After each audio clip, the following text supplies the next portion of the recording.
Am I wrong for not ordering food so I wouldn't have to split the bill? I, a 27-year-old male, have been a part of a small friend group, around 8 people total, basically since college. For some background, 2 people from the group, Susan and Greg, are just absolute leeches. Going out for lunch? Expect them to order the most expensive on the menu, then feed you some sob story about their finances, and then dump half the bill on you. Last weekend, Dan, one of the people from the group, told me about a casual dinner. I told him how if Susan or Greg were there, I wouldn't be able to come. He tells me that they would be there, but I should just put my opinions aside and come just once. This is kind of where I might be the jerk. I agreed with him and told him I would be there. I show up and we all get to talking. Everyone began putting in their orders. Most of them spent about $40. There were only about 6 people there. When it gets to Susan and Greg, they both order expensive dishes, around $200.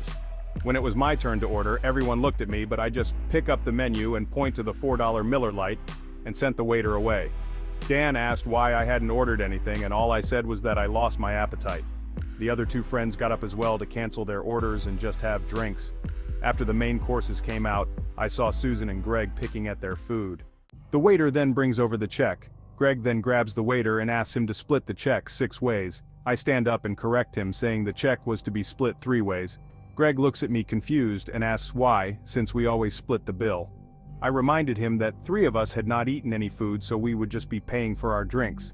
So basically at the end of the night, Dan, who probably only ate around $50 worth of food, was stuck with a $146.98 check at the end. Yes, I remember the exact number.